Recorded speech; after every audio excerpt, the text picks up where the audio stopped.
सभी मीडिया कर्मियों का यहाँ जनसुराज की आज जिले की कार्यकारिणी की बैठक में समय निकाल कर आने के लिए धन्यवाद कर रहे हैं। जैसा कि आपको पता है, चुनाव के बाद जनसुराज की जितनी संगठन की इकाई थी उसको भंग कर दिया गया था और पिछले 3-4 महीनों में साथियों के साथ मिलकर नए संगठन को बनाने की प्रक्रिया चल रही है।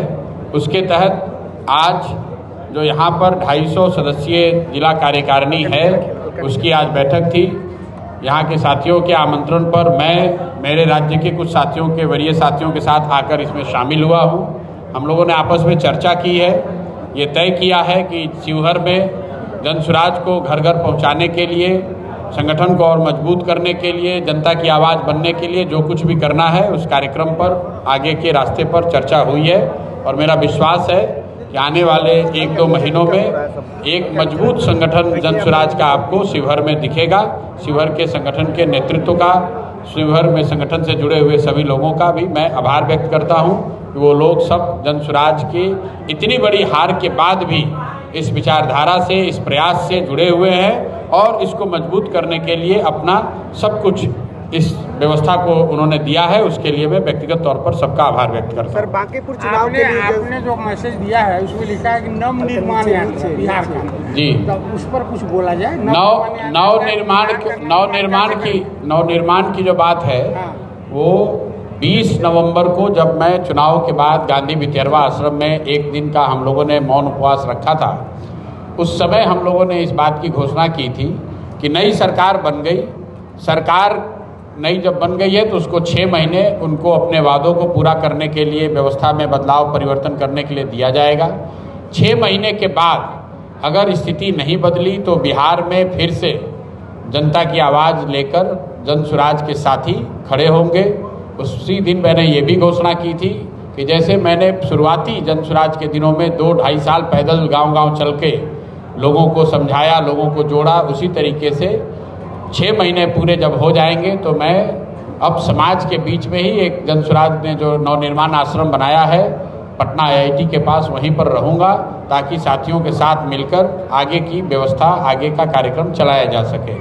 बिहार नवनिर्माण की जो संकल्पना है उसमें मूल बात वही है कि बिहार के समाज को इस बात के लिए समझाया जाए कि आपकी गरीबी, आपकी बदहाली तभी दूर होगी जब आप जगेंगे, अपने बच्चों के लिए जगेंगे, अपने बच्चों के पढ़ाई रोजगार के लिए वोट देंगे। जब तक आप वो नहीं करेंगे तब तक दल और नेता आते रहेंगे, बिहार में कोई बदलाव नहीं होगा। आप देख रहे हैं अभी सरकार बनी है और अभी क्या आलम है, भ्रष्टाचार का आलम क्या है लोग देख रहे हैं। एक सरकार ने कहा 1 करोड़ नौकरी दे देंगे, 6 महीने हो गए, 10 लाख नौकरी मिलनी चाहिए थी, 1 लोगों को भी नौकरी नहीं मिला। TRE 4 के बच्चे अपनी नौकरी के लिए वहाँ जब गए तो जैसे पहले लाठी चलाई जाती थी वैसे आज भी लाठी चलाई जा रही है। नीट का पेपर लीक हुआ है, जैसे पहले लीक हो रहा था इस बार भी लीक हुआ है। लाखों बच्चों और उनके परिवार वाले प्रभावित हुए। जो अपराध की स्थिति है वो आपके सामने है।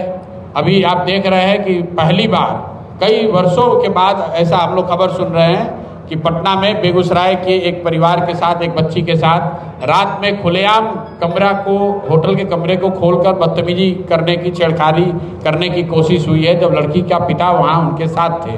तो एक तरीके से जंगल राज की आहट, जिस जंगल राज की बात लोग करते हैं वो जंगल राज की आहट लोगों को फिर से सुनाई दे रही है।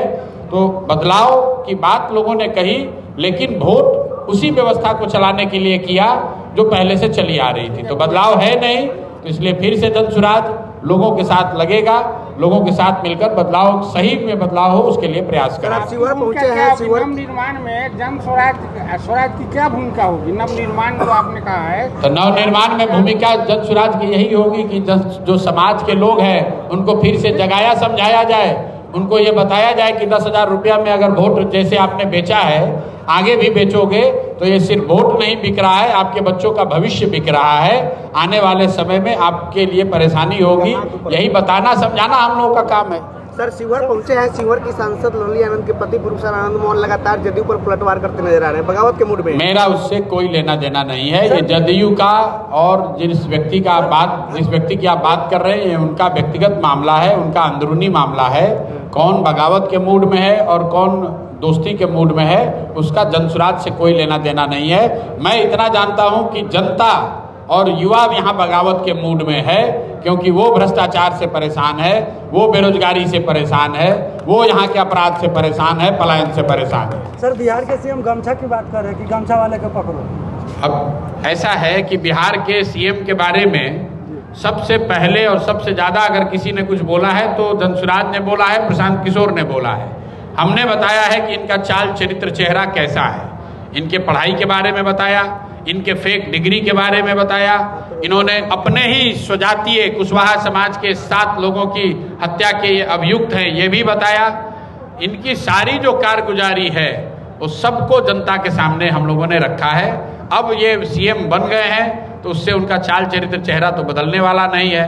तो गमछे का रंग बताने के बजाय मुख्यमंत्री को बिहार में गरीबी कैसे दूर हो, उसके लिए कौन सा रंग चाहिए उसकी बात करनी चाहिए।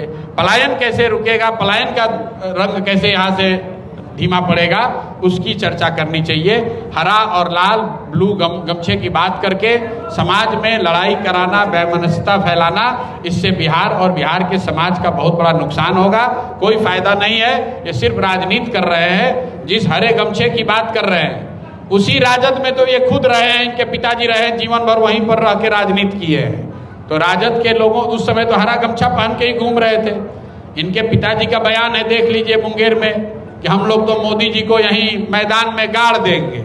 ये उन्हीं के शब्द हैं, उन्हीं के वक्तव्य हैं। तो ये तो कुर्सी के लिए आज गमछा भगवा पहने हुए हैं तो हरा को दोषी बता रहे हैं। कल हरा गमछा से कुर्सी मिल जाए तो भगवा को दोषी बताने लगेंगे। उनके लिए कोई रंग नहीं है, एक ही रंग है, वो है सत्ता का रंग। सर, बांकीपुर के चुनावी मैदान में आपकी चुनाव लड़ने की अटकलें बताई जा रही है, इसको लेकर बांकीपुर के चुनाव मैदान में भाजपा को सीधी चुनौती अगर कोई देगा तो जनसुराज ही देगा। 40-45 साल से भाजपा के एक ही व्यक्ति, एक ही परिवार के लोग वहां से जीत रहे हैं। अब वो राष्ट्रीय अध्यक्ष बन गए हैं। तो और इंडिया गठबंधन की ओर से राजद या कांग्रेस के प्रत्याशी कई बार चुनाव लड़े, जीत नहीं पाए हैं। इस बार जनसुराज ने ये जिम्मा उठाया है कि हम लोग अपनी पूरी ताकत लगाएंगे और भाजपा को उनके गढ़ में घुस के बांकीपुर में हराएंगे। कॉकरोच पार्टी भी संगठन नया आगाज हो गया है पूरे देश में, सब कहना चाहेंगे सर आप? भैया, कॉकरोच पार्टी जो है वो अभी ट्रेडिशनल तरीके की कोई पार्टी नहीं है। एक तरीके से ऑनलाइन एक अभियान है, एक प्रयास है लोगों का। उसमें इसलिए उसकी चर्चा हो रही है कि उसमें 2 करोड़ से ज़्यादा लोग जाके इंस्टा के पेज पर लाइक कर दिए, मतलब 2 करोड़ से ज़्यादा लोग उससे जुड़ गए हैं। उसकी चर्चा इसलिए हो रही कि सरकार ने उसका ट्विटर का हैंडल बैन कर दिया, फेसबुक बैन कर दिया। देखिए उस पेज पर कितने लोग हैं, उसका नाम कॉकरोच पार्टी है या कोई दूसरा पार्टी है, इसका महत्व नहीं है। महत्व इस बात का है, ये दिखाता है कि 2 करोड़ युवा अगर जाके 2 करोड़ लोग अगर किसी पेज को लाइक कर रहे हैं जो व्यवस्था के खिलाफ है, तो ये दिखाता है कि समाज के एक बड़े वर्ग में व्यवस्था के प्रति नाराजगी है। यहाँ की बेरोजगारी को लेकर, महंगाई को लेकर, अशिक्षा को लेकर, जो यहाँ पर पेपर लीक हो रहे हैं, जिस तरह के शब्द युवाओं के लिए एस्टेब्लिशमेंट के लोग ले रहे हैं, उससे नाराजगी है। इसीलिए 2 करोड़ से ज़्यादा लोग आपको उस कॉकरोच पार्टी के पेज पर दिख रहे हैं। तो अगर आप सत्ता में हैं, अगर आप व्यवस्था को चला रहे हैं, तो आपको चिंता करनी चाहिए, क्योंकि ये समाज में एक बहुत बड़े असंतोष को दिखाता है। सर, जिस तरह से जीविका दीदियों को दिया गया था कि 2-2 लाख रुपए दिया जाएगा बिहार चुनाव में 2025 में, अब जाके ले लीजिए। जिन्होंने कहा था 2 लाख रुपए देंगे वो तो खुद चले गए दिल्ली।